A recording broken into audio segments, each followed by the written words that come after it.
What is up, YouTube? What is up, Instagram? We're going live here. This is the first Monday live of 2020.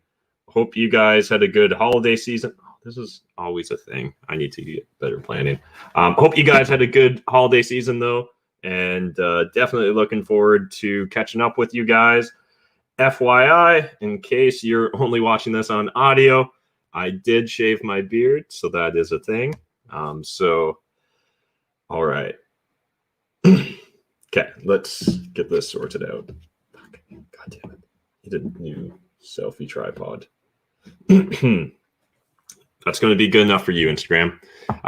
Anyways, if you're watching this on Instagram, I encourage you to jump over to YouTube and watch it as well, because you'll get all the angles of my shaved beard, or my shaved face. Otherwise, you're only going to get this angle, Instagram. And appreciate everyone jumping in. I should have got 1 Bitcoin for that. That would have been hilarious. But I did not. This was really just a me thing. I thought I'd cut my beard completely at the end of last year, but I guess I didn't. I think I'd only trimmed it back right to like pretty well. Back at the start of 2019, I think is the last time I was fully shaved. And for me, this is really just a great one. I'd be lying if I didn't say that in part this is, to represent kind of like a fresh start, a new year, all that good stuff. I think it's really important for my team. So that's actually a big factor behind why I ended up deciding to shave. I'm a huge believer that when you're trying to implement new habits or trying to create a new feedback loop for yourself, that it's really important to try and create triggers to remind you of your intentions. So for myself, I'm often very focused on visual and tactile triggers when I'm trying to implement new habits, new behaviors, feedback loops, things of that nature. So for example, it's very common, actually, I probably got it right here. It's very common for me to take painter's tape and put it on something if I'm trying to create a new pattern. So whether that's like a door handle or fridge door, on my phone, pretty much anything where I'm trying to create a new pattern, I'll usually use green tape, painter's tape on. And in addition to that, I'd often have well, you guys can see I post shit all over my walls and stuff, but this is also a really good tactile and visual cue. So every single time my team members join a team meeting now for the next month, they're going to be reminded that it's a new year, that we're doubling down, that, nothing's going to hold us back. We're going to conquer the world, all that good stuff. And I really do think that that's very useful as a leader to be able to immediately just trigger in my employees the realization that oh shit, new year, we committed to a new thing, all that stuff. So I really believe that that's wildly valuable, but also really valuable for me as a person as well. You guys will probably even see it tonight. I'll probably do some phantom beard strokes. And again, every time I feel my face and I don't feel a fluffy beard, I'm reminded that things have changed, that I've made new commitments, new goals for 2021, and I want to see those goals through. So that's really, that's really the primary logic behind it. I think it's a decent just to shake it up as well. But personally, I actually do believe the beard was actually very smart from a branding perspective. There's probably a good chance I'll grow back the beard. But again, we'll see. It takes a while to grow back to that length. So that's new beard, new year, all that good stuff, or no beard, new year, all that good stuff.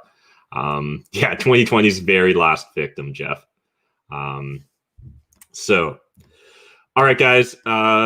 Otherwise, feel free to jump in. This is just going to be kind of a normal Monday night. I'd love to hear if you guys have some goals, if you've set some big, hairy, audacious goals, if you've got some wildly important goals, whatever acronym you decide to ascribe to your goals for the year of 2021. I'd love to hear them in the comments section. So definitely light up the comments with what your goals are. And otherwise, bring back the blue shirt. I actually had that up until, when did I throw that out? Because I kept the original blue shirt. If you guys don't know, I originally, when I was trying to figure out branding and stuff, when I first launched my channel, I bought 3 or 4 of the exact same blue shirt. And it was just like, I don't know, you'll see it in all my videos at the start. And I think I had that until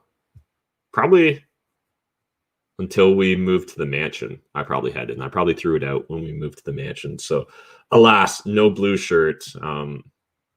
No blue shirt to be had. But if you guys go back to that Burn Alive street, you'll see what's up. So anyways, I'm going to smoke weed tonight because it's Monday night. That's not a pattern or a habit I'm trying to change. So let's do this. And tonight we're going to be smoking something completely different. Tyler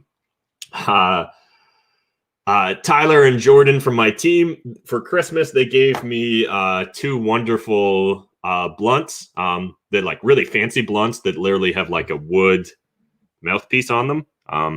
It took me 3 days to smoke the first one, and that was a concerted effort. I put in some real work to smoke that first one. That was like, what would that have been? New Year's Eve, and New Year's Day. A lot of creative thinking occurred, but not a lot of action occurred. Jeff Weibel said, my goal is that everyone in the chat tips Matt for the no beard and killer free training. Awesome. Well, I could definitely tell you that a few years ago, I would have never thought that my facial hair could earn me money. So there you go. But anyways, let's do this. Get this going. This is actually the first time I ever smoked blunts too. So had Jordan and Tyler not given me this,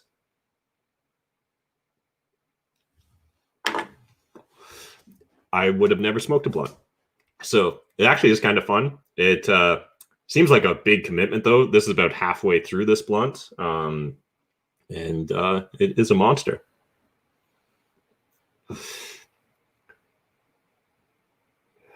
Yeah. Anyways, let's roll. Bite Hunter, Happy New Year. Appreciate it.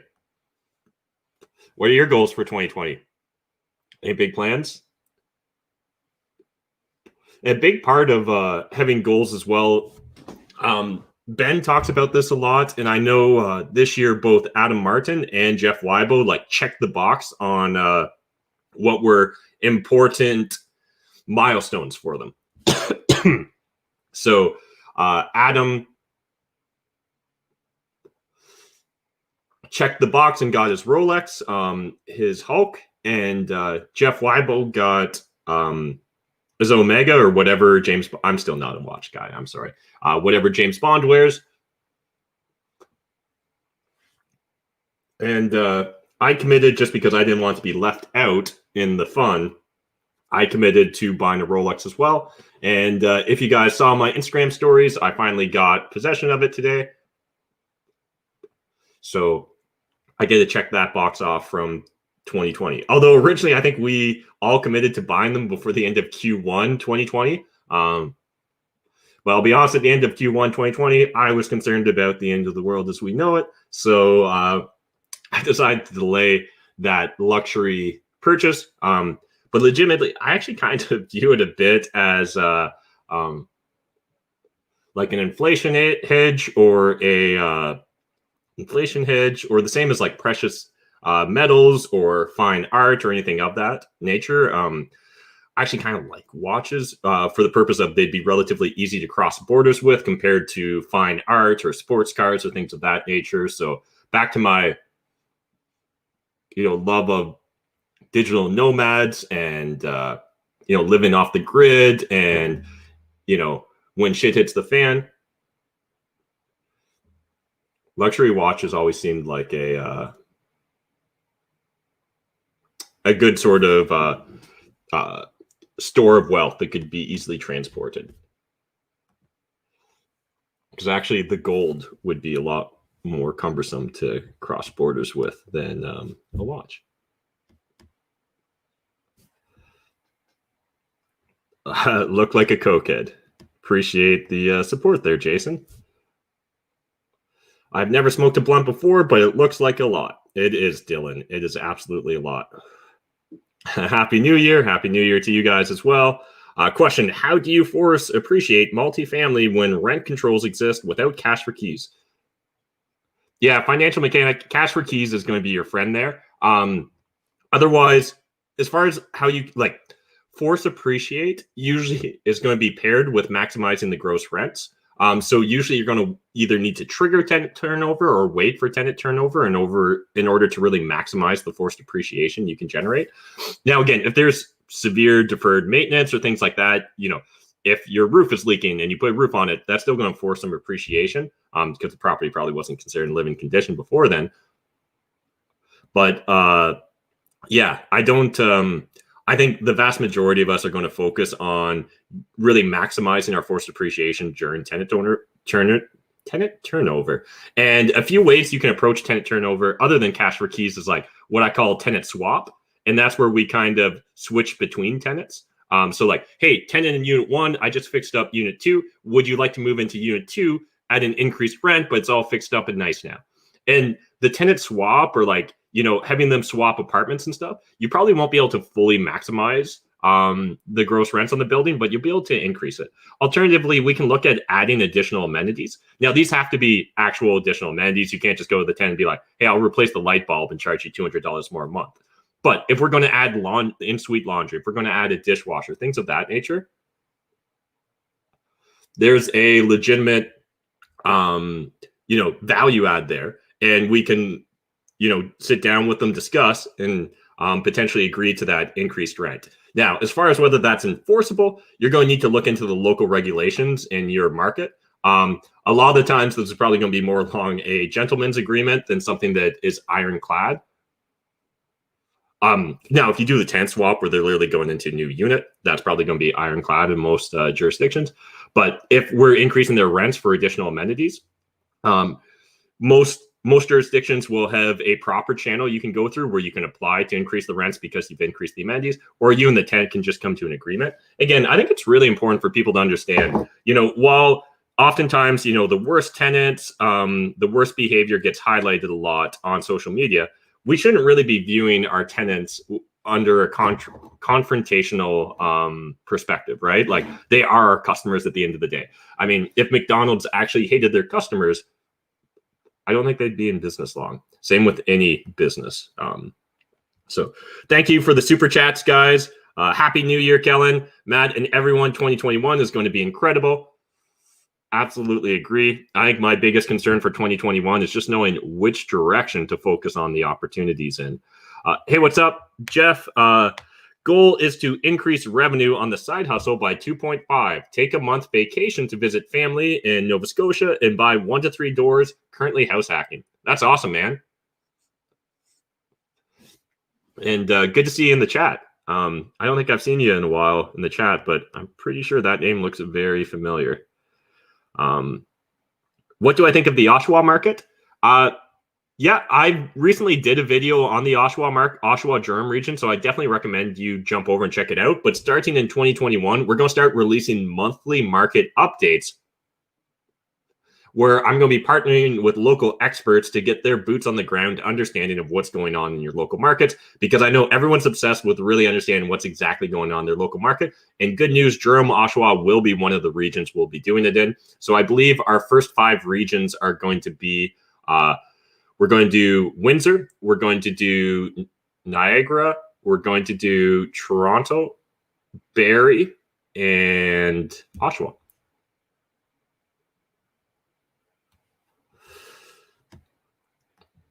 How much does it cost to just get a full-time blunt roller? I'm just asking for a friend, but I mean, I've got some big organizational goals this year, so just wondering what Snoop pays his guy. Question, is there a time of year where the market supply tends to increase? Yeah, usually in the spring, market supply is going to increase, but oftentimes that's paired with an even bigger increase in demand. So in general, my preferred time to be a buyer is actually right now when there's snow on the ground.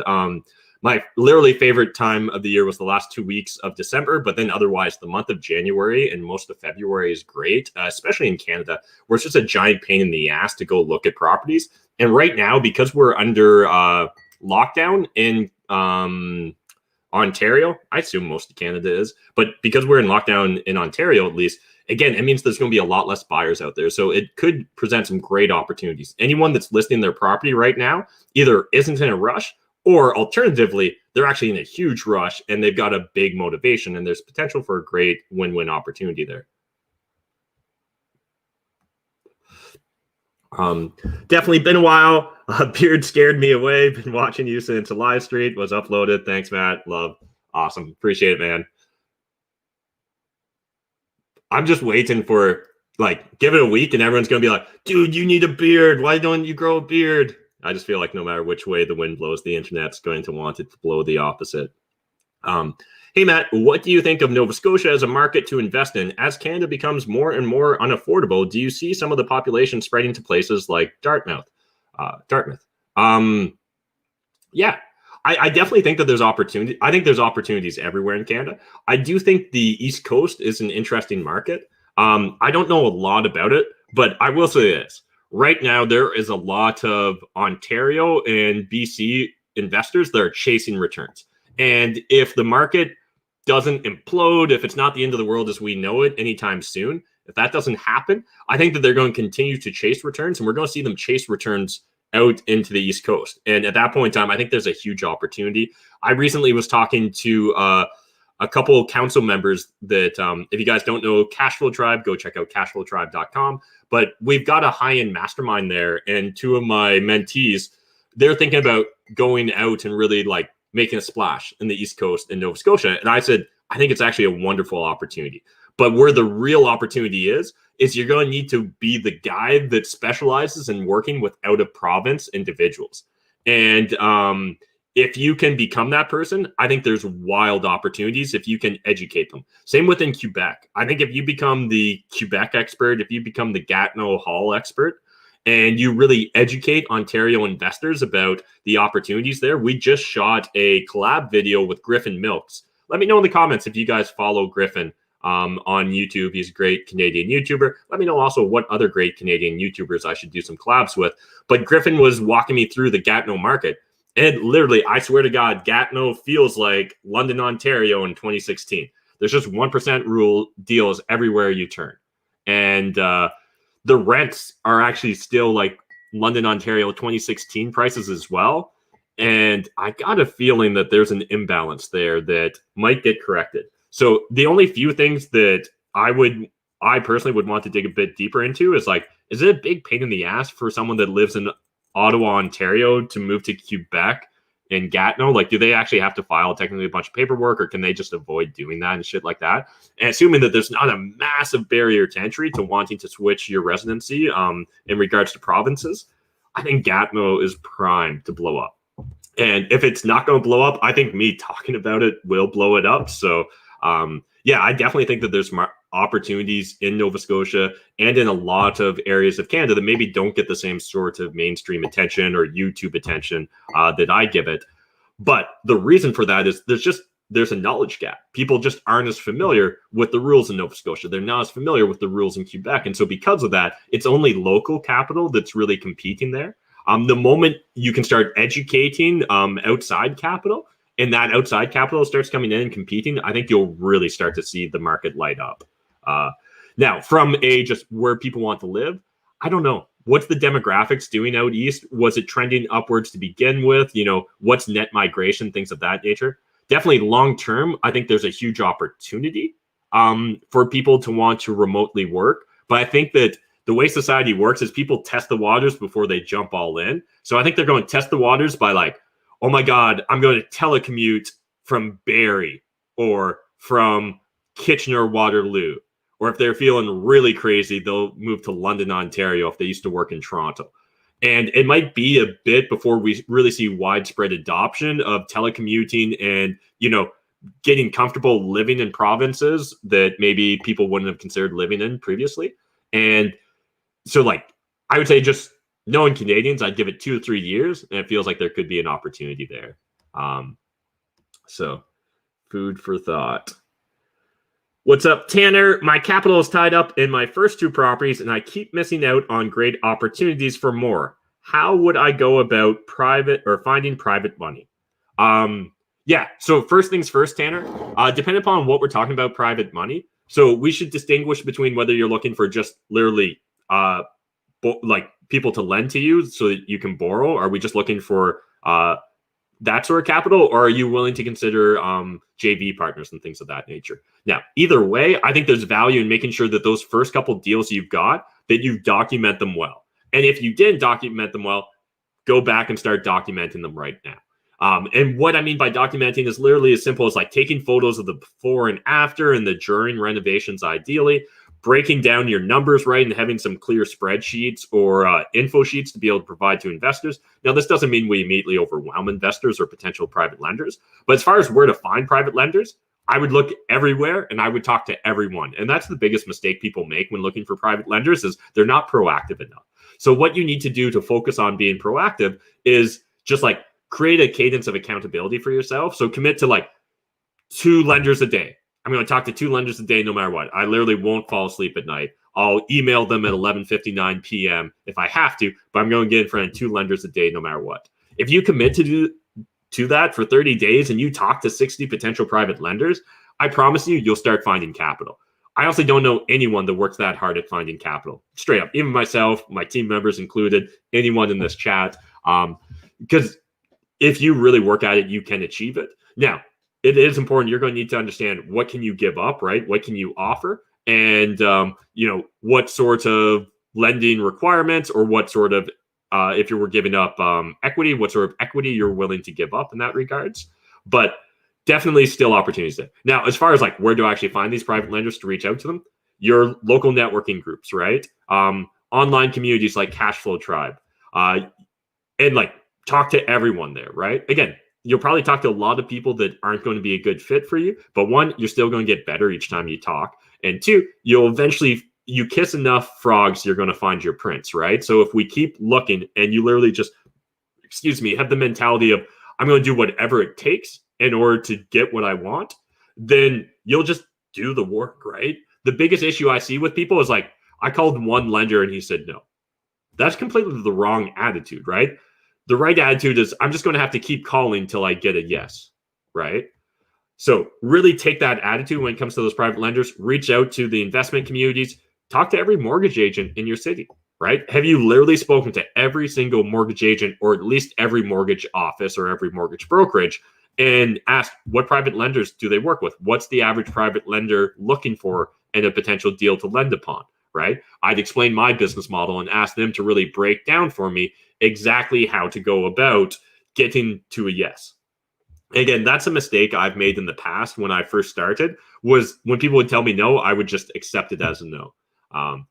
And speaking of, I don't know, I don't have a segue here, but it would be amazing if you guys would smash the like button. Jeff Weibo informs me that only 23 people have smashed that like button, even though there's over 100 of you watching. So it would be wonderful if 100 of you strangers on the internet watching me smoke weed would take the time to smash a like button. It would mean a lot. We'll get this relit. In the meantime, keep hitting me up with your questions.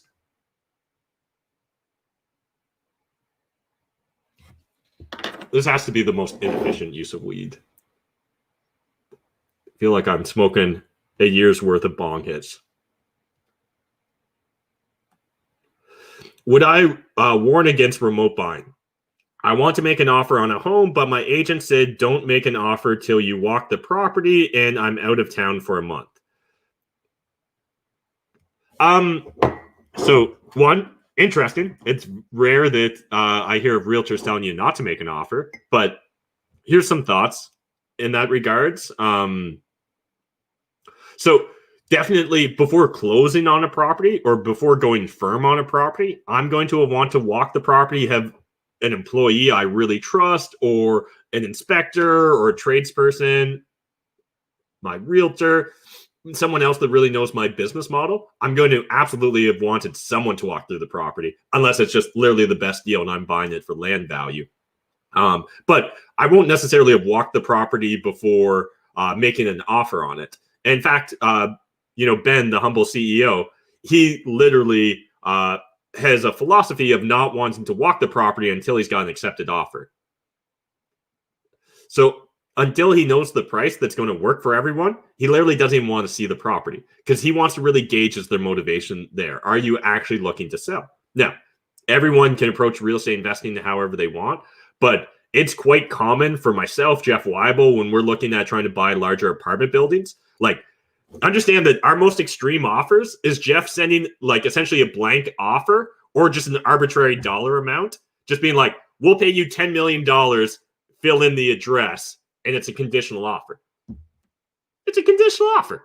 Really, we're not going to be out anything by doing that. Now, at the same time, we don't want to frivolously tie up properties we've got no intention of buying. But sometimes we've got to just start making offers to get a conversation started, let alone to end up getting a property or a deal that we want. So, Aberrant Art, I would really just make sure that you and your realtor are on the same page. Because, again, it's not really a hot market. Are they even doing showings right now because we're under lockdown? It probably seemed reasonable for you to say, hey, I'm willing to lock it up for a condition period of a month until I can view the property or until I can get a contractor through the property or until XYZ.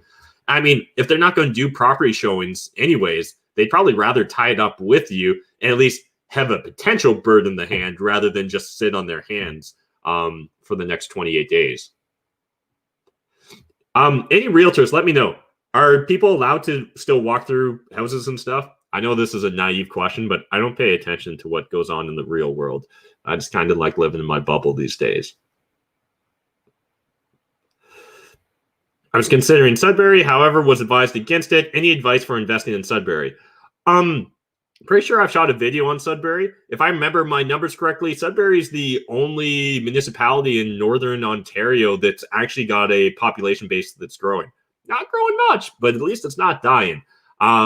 So of all those areas up there, I'm kind of inclined to like Sudbury, if I remember it correctly. But again, just go watch my video on Sudbury to make sure that my current Matt's facts are right. Because previous Matt would have studied up on this. And yeah, I think the key is understand the neighborhoods you're getting into in Sudbury. If you're not going to be a local there, or you're not going to be boots on the ground, make sure you've got a great property management team there or a great handyman. Make sure you've got systems and procedures in place so that you don't have to panic if something goes sideways. And then make sure you or your property manager does an extremely thorough tenant vetting process. If you'd like to see a bunch of tenants get mad about tenant vetting processes, go watch my TikToks. We're literally at like 100 comments of people just bitching about me saying like, and then ask your tenant to draw a smiley face on the application. And they're like, what if he can't draw a smiley face? What if he doesn't want to draw a smiley face? Like, one, this was an example. I've never actually used it. And two, the tenant should be able to follow instructions if they want to live in one of my units. Seems like a reasonable trade-off. Yes, following Griffin. Awesome. I already forgot I'd asked that question, so I appreciate you answering it, Brock. I live in Ottawa, and you're completely right. The living cost in Gatineau is super cheap, but most people have government jobs, and the traffic getting across the bridge makes it impossible, plus more tax. Interesting. That was one thing that surprised me. So when I was doing some of my due diligence on Ottawa, I actually thought there'd be more bridges crossing the river. And there really didn't. I was like, it seems like you'd probably get some heavy traffic potentially. There's just a handful of choke points here. So that's interesting to hear you say. I wonder if as government is locked down more and more and is doing more and more digital or virtual workloads, whether that'll become less of an issue in Ottawa. Appreciate everyone that did hit the like button. How come no one is worried about future interest rates going up? That's a great question. The reason no one's concerned is because we are all literally addicted to cheap interest rates. And if you were to take any of us off of cheap interest rates, our entire economy would die. Not being facetious whatsoever, sadly. So like we are literally like a junkie that you can't just make them go cold turkey. So if somehow the powers that be, the world governments all got together and decided they were going to try and take us off of cheap debt, like they'd either have to just be willing to accept like the end of the world as we know it, or they're going to have to so gradually increase the interest rate that like they telegraph their movement a mile away, right? And we'd be able to slowly adapt to the circumstances, and the market wouldn't be forced to a hard pivot. So that's honestly the reason. Literally, the government just can't. Do you understand how much debt we're printing these days? You just can't with that amount. So I don't see it happening. Interest rates dramatically rising. I literally think that there's a lot of other black swan events I would bet on before I'd bet on that one. So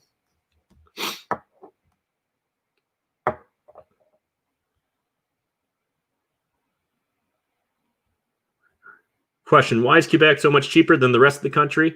I see someone says that their taxes are low, but I'm pretty sure that that's the opposite. Quebec literally has the highest taxes, at least from like a provincial and federal integrated level. And I'd assume on a municipal level, they're charging a lot because of their language laws and bullshit like that. So I believe Quebec is the most taxed province in Canada. And they also have like some more specific social safety net stuff than even the rest of Canada has. So I'm neither, if anything, I'm probably against Quebec, but I'm definitely not for Quebec. So me saying that isn't me trying to trick you into liking Quebec. Because I think there's a lot of quirky things going on there that if I was king for a day, I would change. Appreciate it. Hey, what's up, Alan? Hey, Matt, Section 85 rollover versus deed quitclaim. What's better?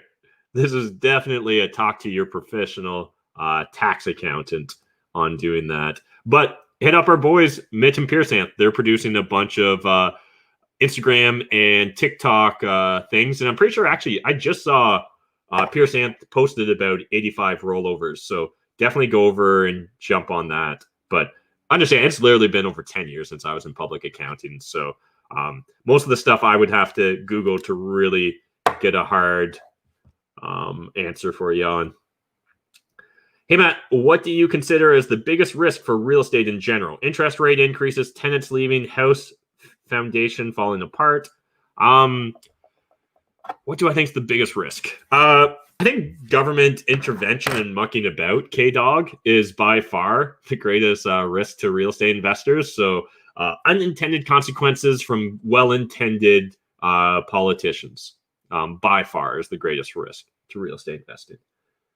I feel like we could make that into some micro content there. But yeah, that's probably not a satisfying answer to just hear that I'm paranoid about Big Brother. So beyond that, like crazy black swan events, like, I don't know, them deciding to guillotine all the landlords or whatever they say in the comments of my YouTube and TikToks these days.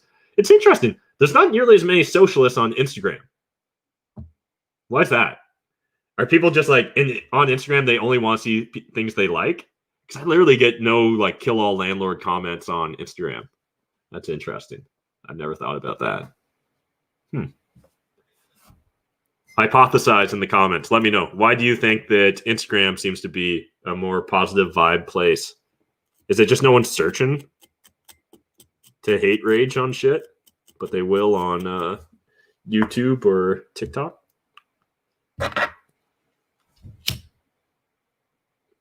All right, gonna light this up one more time, and then I think when it's out, it's out.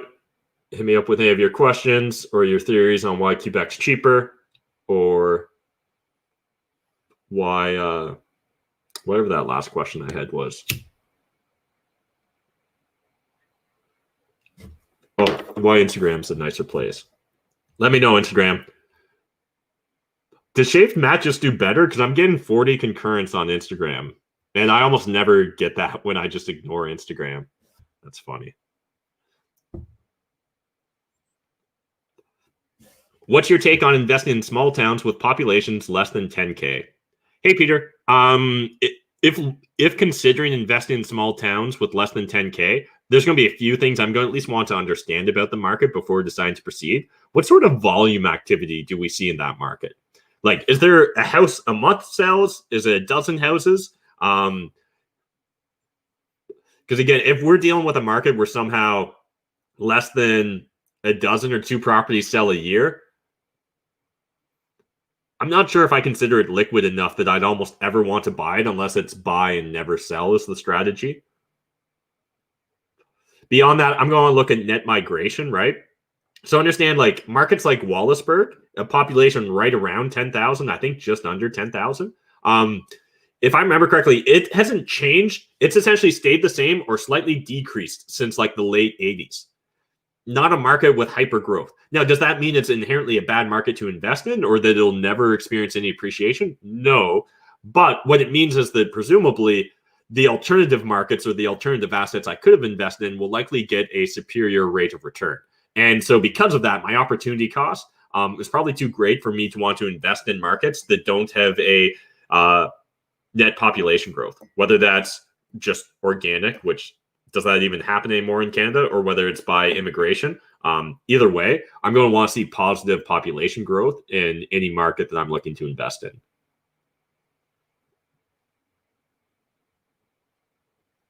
Because that's the only risk, right? Is that people don't want to live in your city. How should one go about making a business model? Hey, yeah, that's a great question. So let's pull up the screen share that I didn't start yet.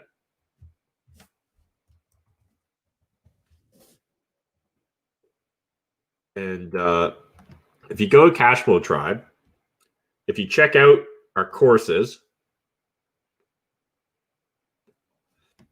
and then if you go to beginner, there is your Discovering Why in Smart Goals course. Now, this course, I think this is what you need to do before you even try and set a business model, is focus on your why for real estate investing. So why am I wanting to invest in real estate? What are my goals? What's my purpose here? Once we understand what our overall why is, and like in this, I walked you through Joe Stump's 7 Levels Why Deep exercise that Dean Graziosi popularized. And then discuss, Simon Sinek's Start With Why, and explore a few other little basic best practices when really just trying to get dialed in on your why. And then discuss SMART goals. And so I think what you first need to do is discover your why, take that why, and once you've got an emotional core around the why, tether it to a SMART goal. Then from the SMART goal, we're going to pick the business model and the market that makes sense for us to accomplish our goals. The biggest mistake I see a lot of new investors make is they pick a market or a business model before understanding what they're even trying to accomplish in real estate investing. So they'll be like, well, Matt did BRRRR, so I want to do BRRRRs. Or, Ben did essentially like private financing or flip to financing, and I want to do flip to financing. Or Matt's team's making a bunch of money with wholesaling right now. I want to make a bunch of money with wholesaling. Well, that may sound cool in the moment. For anyone that really wants to get results and have longevity behind their choice to invest in real estate, it's really important you have a why, that you've got an emotional core that's motivating you towards that. Again, it may be as simple as I want a bunch of money to go do XYZ, but doing XYZ needs to be important to you. And then you need to understand how much money is that amount of money you need to go do XYZ. So anyways, I would start with this course. And then at the bottom of this course in the SMART goal section, I break out a few different business models on trying to make $5,000 a month. So again, hope that helps you out. And yeah. I'm probably good with screen share. Where do I source deals from? You can go to mattmckeever.com/private deals. And I believe it's plural. And you can sign up for our buyers list. Essentially, sign up for every wholesaler buyers list you can, right? Then build a relationship with a realtor as well, your comp realtor. If you don't know what that is, we've also got another course on Cashflow Tribe called How to Calculate After Repair Value and Fair Market Value. That's a great course for breaking down how to calculate those things, as well as we discuss in length what a comp realtor is and the real value to you and your business of having that relationship. Because again, understand that's one of the first things I did the moment I decided I was going to become a full-time real estate investor. I knew I was going to need to trick a realtor into becoming my BFF. And thankfully, Jeff Weibel was there, and he was willing to play along with me and become my comp realtor. So not every realtor is cut out to be your comp realtor if you're going to be an active, successful investor. But it is important if you want to be an active, successful investor that you have a comp realtor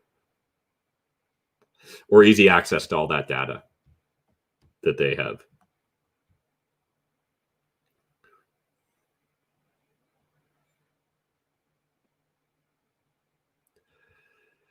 Yeah.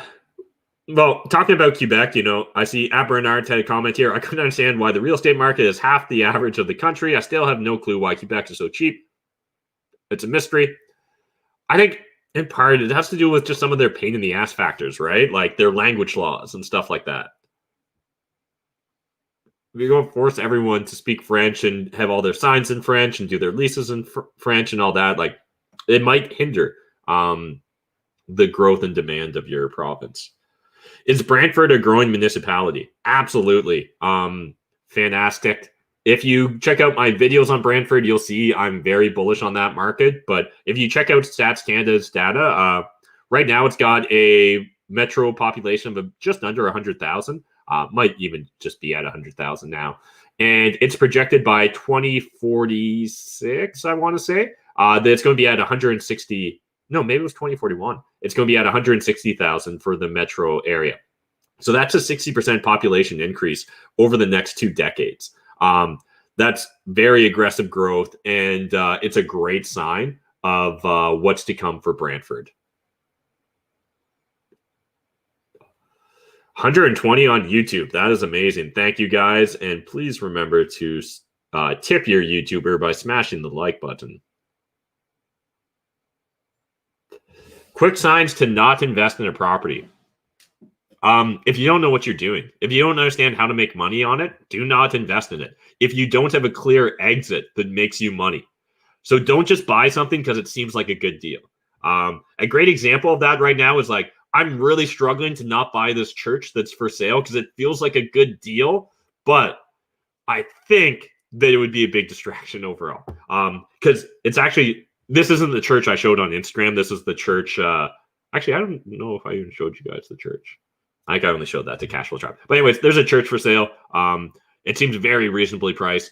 And I'm curious about it. But it's crazy as that sounds. I think the church is too small. I think it'd be a perfect size for us for the next year, maybe the next 18 months. But I think by the next 2 years, it's going to be too small, and I'm going to want something much bigger. So maybe the way I'll wrap up this live stream is by talking to you guys about something that like I'm daydreaming nonstop about. And this is the idea of like a YouTube studio. So FYI, Peter, I sent you a DM on Instagram of this post or story that's about these 2 kids, well, not kids, but 2 young adults that started a YouTube studio in LA right at the start of COVID. I want to start like a giant like film studio, YouTube studio thing so badly. I just, honestly, earlier on, I think Kellen was talking about how 2021 is going to be an amazing year. I absolutely agree. I'm just super stressed out right now about what I should focus on. Like, I am actually wildly torn up in knots about it. I have no idea. I'm just running as fast as I can in every direction right now and just trying to hold on until I figure out what's the right direction to go in. So I see so much opportunity just on YouTube. And like, I know that I should probably drop everything and just focus on YouTube, because what Graham and what Meet Kevin have done on YouTube is just astounding. And what Chandler appears to be about to do on YouTube is just astounding. And I love seeing their success, but I guess I have a high enough opinion of myself that I think if I'm really focused, I could try and replicate it, and I could at least get a percentage of their success, and I'd be happy with just a percentage of their success. But I know that I'd have to give it like my whole focus, and I just don't know if I'm capable of doing that. I see unlimited potential in Cashflow Tribe and that whole community, and not just from a personal benefit perspective, but from also an impact perspective. It seems like that could actually be a wild card that I didn't even see coming 2 years ago. They could actually have massive impact and be really valuable from that perspective. And then like politics and fintech and prop tech and carving out new niches on social media and YouTube, like I just see so much freaking potential there too. I wish I had more time to just go all in those areas. And also, I think I should just be locking myself in a room and writing books nonstop.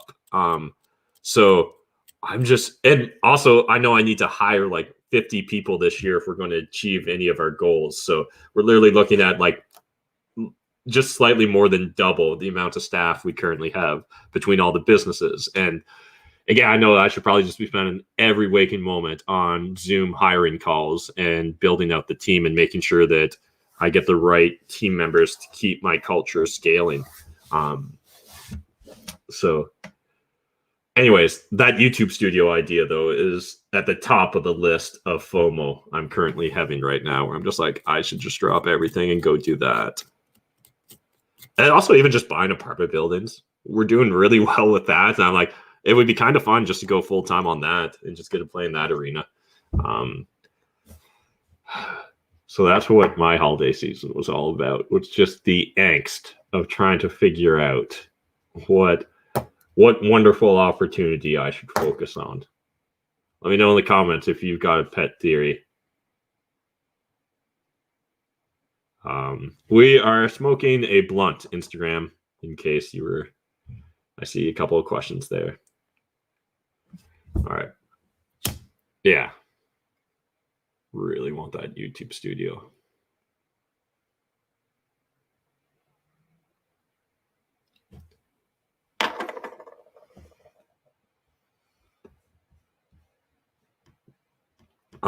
It actually didn't label the weed, so I don't know. I think it just said good vibes, or yeah, good vibes, I think is what it said on the label. What's my best advice on inherited tenants? Vet them carefully, even if you're inheriting them. So like when we walk through a property, I don't really walk through properties anymore, but when we did, like myself and Jeff or myself and someone else would go through, and literally one of us would be looking at the property and one of us would really be looking at the unit and the tenant and really getting a feel both for the tenant and the landlord and the situation and just, is it hostile? And this is doubly important right now during COVID and lockdown. So until we see the end of lockdown and all that shit, you need to absolutely make sure you understand what sort of tenants you're inheriting. Because right now, more so than ever, tenants can be a giant pain in your ass. Again, presumably not without consequences eventually, but certainly in the short term, there can just be a giant pain in the ass. So I personally wouldn't want to get into any confrontational situations or inherit any confrontational situations. And if I was looking at buying a property where that was the case, I would be pricing in a huge reduction. So let's say literally I've got a tenant from hell I'm looking at inheriting. And otherwise, the price looks good, other than this 10 from hell. I'm probably going to price in like 1 year's not rent collection and maybe even $5,000 for having to hire a paralegal to get them out. So, like, let's say they're paying, I don't know, $1,000 a month in rent. I might ask for literally a $17,000 price reduction if I think I'm walking into a shitty tenant situation. So, I definitely see there being a real cost there. And otherwise, I wouldn't want to blindly walk into any tenant situations either if looking at buying a property.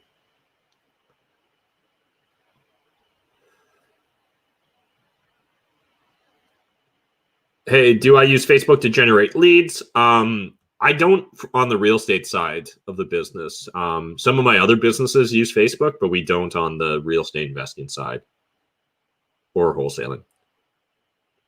Yeah, Geo Warehouse is available to real estate corporations, Sat Kang. So you can call Geo Warehouse and talk to them.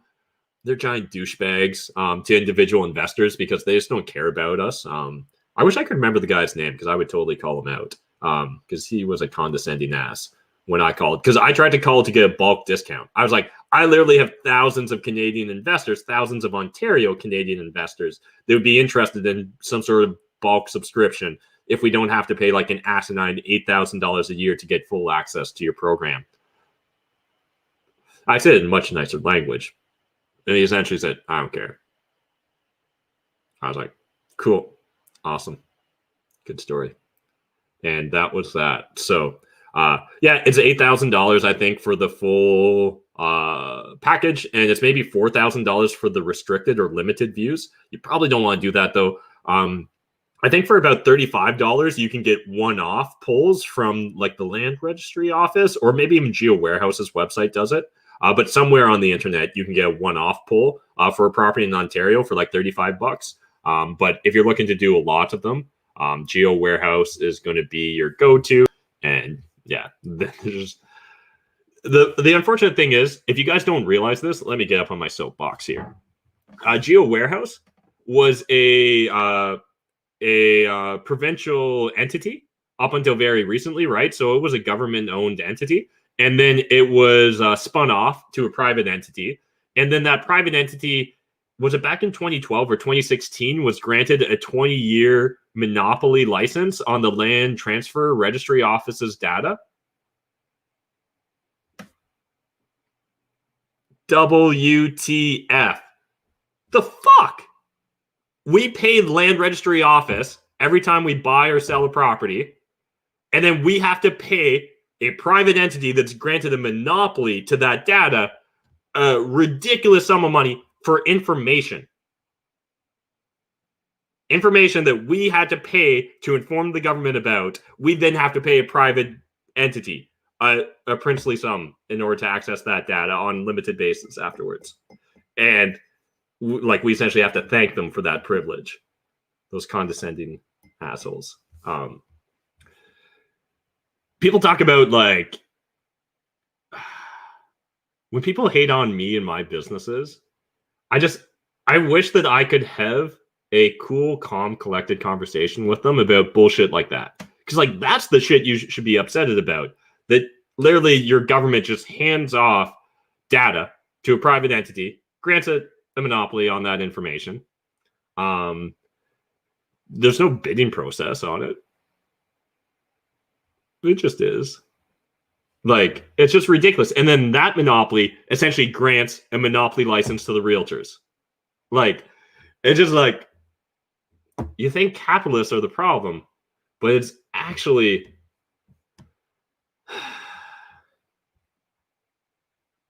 we're not the problem. Again, that's not to say there's not bad actors, but the overall institution isn't the issue. It's actually when the government enforces monopolies is one of the biggest issues for us. Again, that's not to say that government monopolies on certain things don't have their place for a time or a season, but just blanket. Like, did you know up until 2019, you could literally just send a letter to Ottawa and ask for a mailed copy photo of the Queen? And that every year, 5,000 of these photos of the Queen just went out for free? Why is your government paying for that again? Why are we sending out 5,000 photos of the Queen every year? Again, they finally canceled in 2015, or 2019, I mean, but just ridiculous. There's just a million and one of these silly little stories, right? But anyways, I digress.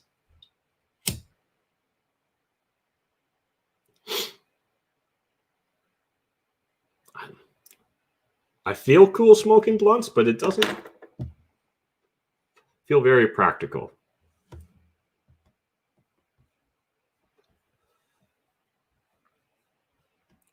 This is a blunt. Whoever just said it should be a blunt. It literally is.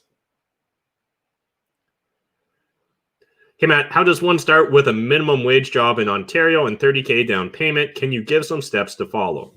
Yeah, absolutely. So first, congratulations on having $30,000 for a down payment, especially if you save that up on minimum wage. Like, that takes real hustle and real commitment. So one, that's amazing. Secondly, understand that rather than focusing on how can I get a property, we really should be focused on what is my business model and what's my long-term goals and what's my why for real estate investing. So either I'm just going to make some assumptions here. And my assumptions will be that your goal is to generate cash flow so that someday you can either supplement that minimum wage income or you can just not work whatsoever, because that's often something I hear. So if that's the case, Excellent. Cool. At least now we're getting a little bit more specific. The next thing is like, how much cash flow do you actually need? Let's throw out an arbitrary $5,000 a month. Awesome. Okay. So you need $5,000 a month in order to be, satisfied and happy. So then what I'm going to really want to do is build out a roadmap, just a broad strokes roadmap to how I'm going to generate $5,000 a month rather than focus on buying my first property. Okay. Nothing wrong with it if you just blindly buy the first property, but if you can have foresight going into it, much better to have foresight than hindsight. So in that case, $5,000 a month. Okay, cash flow is king then in this case. So we're going to break down, you want stable, consistent, reliable cash flow and $5,000 a month after property management and that stuff. Because again, if you create a full-time job for yourself, you're not really retired. So $5,000 a month. Let's say that we look around our region and we're like, okay, I can find certain markets where I can consistently get $200 a month in cash flow. And for example, you can find that in like Gatineau. Didn't know that, but I know that now. $200 a month per unit, let's say. Okay, awesome. Gatineau, you can acquire that. London, Ontario, still possible to do that. Markets like Sarnia, Chatham, Windsor, very much so you can do that. Markets like Sudbury, absolutely. Probably you can dabble in areas of Kingston and stuff and do that as well. So it can definitely be accomplished in a lot of different markets in Ontario.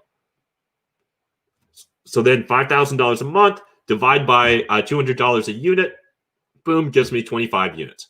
Okay, now I'm going to want to build out a roadmap to 25 units. Well, what I'm going to really want to focus on, Jadeep, is just understanding whether is this $30,000 all the money I'm going to have, or am I going to come into more money? Am I going to come into a higher purchasing power, like earn more active income? I'm going to assume the answer is no, because that's harder for me to answer. And that way, hopefully I'll satisfy everyone with this answer.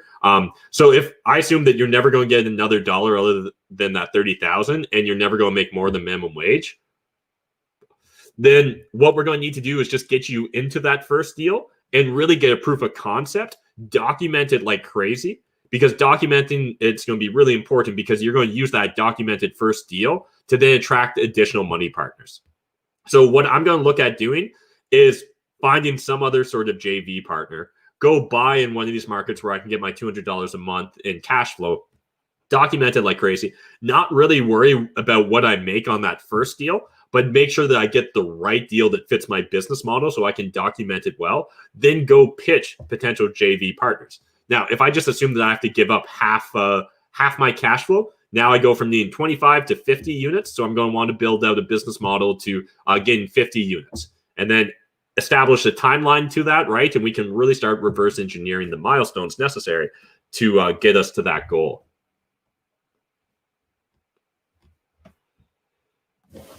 All right.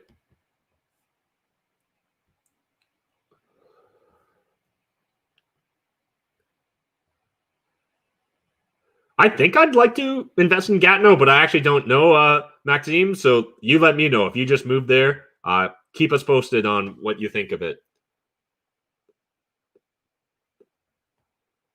Question, me and my friend are planning to start a real estate investing, planning to wait 2 years to save up enough money. Would you recommend any tips or advice? Plan to get premium on Cashflow Tribe. Boom, Dylan. I would definitely recommend that you join Cashflow Tribe. But outside of that, I think the key is like setting that 2-year goal. Awesome. But I would even focus on, trying to compress time, learn as much as possible now. And I wouldn't be surprised if you're able to achieve that goal in less than 2 years.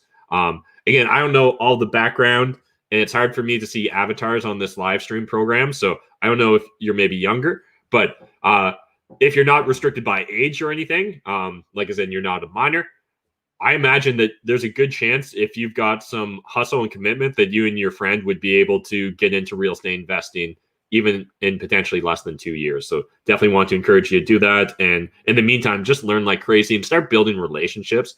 Everyone makes this mistake of thinking, oh, I don't want to go to a networking event or go to a webinar or talk to other investors until I've done a deal and I am an investor.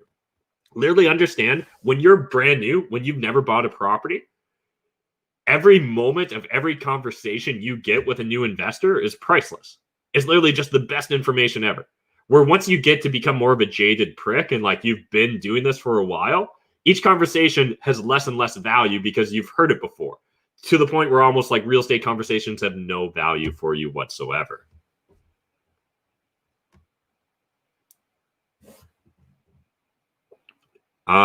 Xavier, yeah, at the top of this video, we actually mentioned we're going to be producing a lot more timely content on real estate markets. So we're going to be producing 5 videos a month on different Canadian real estate markets, and we're looking to expand that in the future as well. Am I a high-functioning stoner? I'm capable of doing certain tasks pretty well. Like, these live streams are honestly hit or miss. I feel like I stumble over a decent number of my words, and other times I'm extremely coherent. But I wouldn't want to do like scripted or planned videos or anything like that while stoned. It would seem stressful to me, and I wouldn't enjoy the experience because I don't think I'd perform as well as I otherwise would like to. I've been experimenting with writing while stoned. I'm not as good. I don't care as much. So I'm much more focused when I'm really trying to crank out written content sober. But I think for like ideas and pollinating and ruminating and like playing on my flip chart and whiteboard, yeah, I think that I'm high functioning in that area. So to me, it's more like just a different shift. It's like a different Matt takes over and he takes the night shift.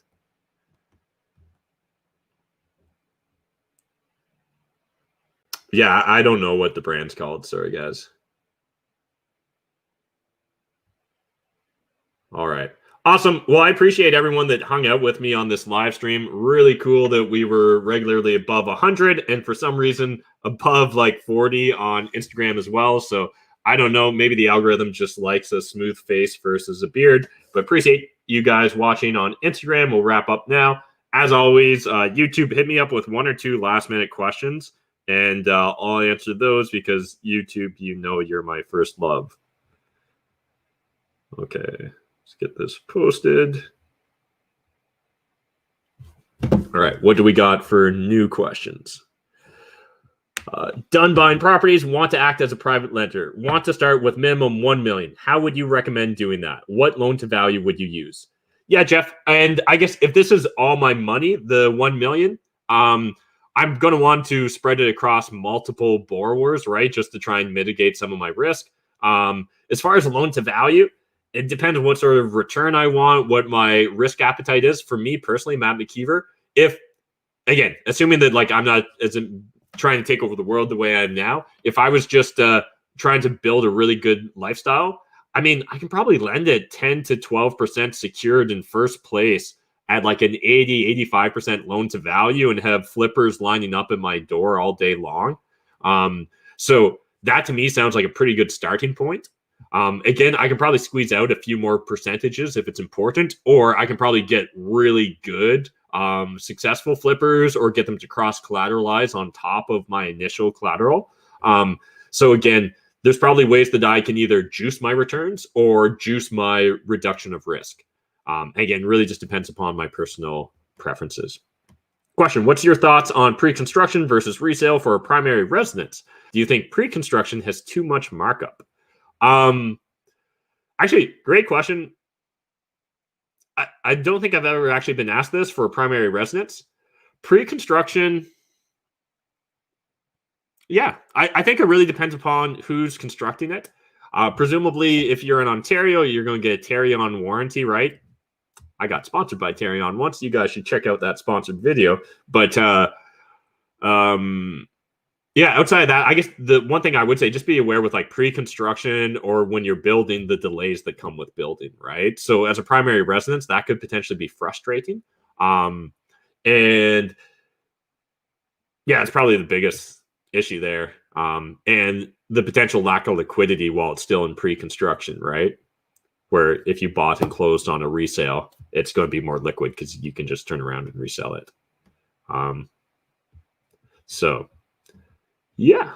All right. Well, again, appreciate you guys hanging out for me for the hour and 4 minutes and 18, 19, 20 seconds that we've been live on this live stream. And I will see you guys next Monday. Hope you enjoyed the fact that I shaved my beard for your entertainment and for my team's motivations. And if you somehow haven't set goals for 2021, for the love of yourself, go set those big, hairy, audacious goals or those wildly important goals, whatever acronym you'd like to use. Thanks, guys.